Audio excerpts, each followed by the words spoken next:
नमस्कार दोस्तों, राधे राधे, हरे कृष्णा। चीकोज रेसिपीज में एक बार फिर से आज आपका स्वागत है।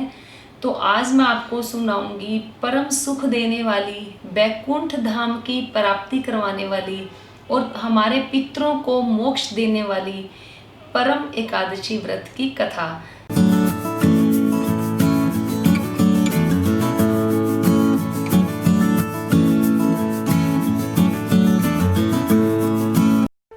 सब्सक्राइब करें चीको रेसिपीज़ को और बेल आइकन को टैप करें मेरी हर वीडियो सबसे पहले देखने के लिए। तो चलिए आपको सुनाती हूँ कि जो कथा है किस प्रकार से है। तो परमा एकादशी की जो कथा है वो इस प्रकार से है।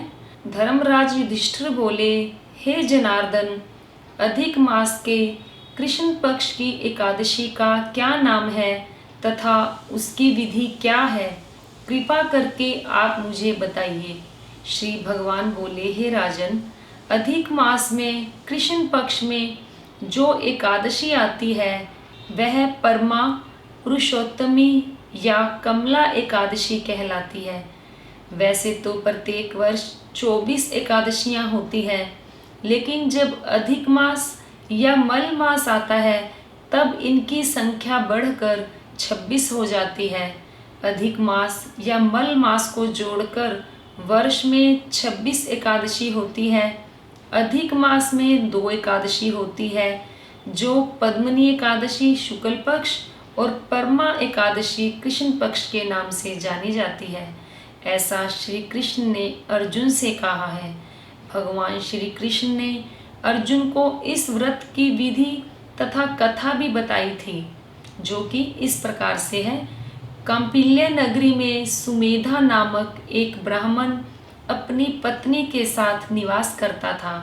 ब्राह्मण बहुत धर्मात्मा था और उसकी पत्नी पतिव्रता स्त्री थी। यह परिवार बहुत सेवा भावी था। दोनों स्वयं भूखे रह जाते, परंतु अतिथियों की सेवा हृदय से करते थे। धन अभाव के कारण एक दिन ब्राह्मण ने अपनी पत्नी से कहा, धन कमाने के लिए मुझे परदेश जाना चाहिए, क्योंकि इतने कम धन से परिवार का चलाना अति कठिन काम है। ब्राह्मण की पत्नी ने कहा, मनुष्य जो कुछ पाता है वह अपने भाग्य से ही पाता है। हम पूर्व जन्म के कर्मानुसार उसके फल स्वरूप ही यह गरीबी मिली है। अतः यहीं रहकर कर्म कीजिए, जो प्रभु की इच्छा होगी वही होगा। पत्नी की बात ब्राह्मण को जंच गई और उसने परदेश जाने का विचार त्याग दिया। एक दिन संयोगवश कौंडिल्य ऋषि उधर से गुजर रहे थे तो ब्राह्मण के घर पधारे। ऋषि कौंडिल्य को अपने घर पाकर दोनों अति प्रसन्न हुए। उन्होंने ऋषि की खूब सेवा भाव आवभगत की। उनकी सेवा भाव देखकर ऋषि काफी प्रसन्न हुए और पति पत्नी द्वारा गरीबी दूर करने का प्रश्न पूछने पर ऋषि ने उन्हें मल मास के कृष्ण पक्ष में आने वाली पुरुषोत्तमी एकादशी करने की प्रेरणा दी। व्रती को एकादशी के दिन स्नान करके भगवान विष्णु के समक्ष बैठकर हाथ में जल एवं फूल लेकर संकल्प करना चाहिए। इसके पश्चात भगवान श्री हरि की पूजा करनी चाहिए। इसके बाद ब्राह्मण को भोजन करवाकर दान दक्षिणा देकर विदा करने के पश्चात व्रती को स्वयं भोजन करना चाहिए। उन्होंने कहा, इस एकादशी का व्रत दोनों रखें।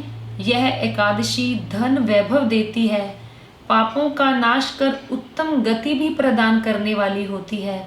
धनाधिपति कुबेर ने भी इस एकादशी व्रत का पालन किया था, जिससे प्रसन्न होकर भगवान भोलेनाथ ने उन्हें धनाध्यक्ष का पद प्रदान किया। ऋषि की बात सुनकर दोनों आनंदित हो उठे और समय आने पर सुमेधा और उनकी पत्नी ने विधि पूर्वक इस एकादशी का व्रत रखा, जिससे उनकी गरीबी दूर हो गई और पृथ्वी पर काफी वर्षों तक सुख भोगने के पश्चात वे पति पत्नी श्री विष्णु के उत्तम लोक को प्रस्थान कर गए। अतः हे नारद, जो कोई मनुष्य विधि पूर्वक इस व्रत को करेगा भगवान विष्णु निश्चित ही कल्याण करेंगे। तो ये थी कथा परमा एकादशी की जो मैंने आपको सुनाई।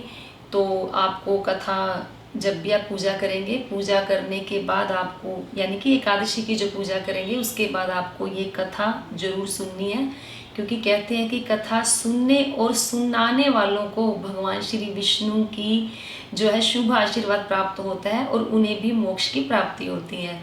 तो उम्मीद करती हूँ आपको मेरी आज की ये कथा जरूर पसंद आई होगी। तो वीडियो को लाइक करें, शेयर करें, चैनल को सब्सक्राइब करना बिल्कुल ना भूलें। हमेशा की तरह अपने सुझाव देते रहें। आज के लिए इतना ही, फिर मिलते हैं। धन्यवाद। हरे कृष्ण।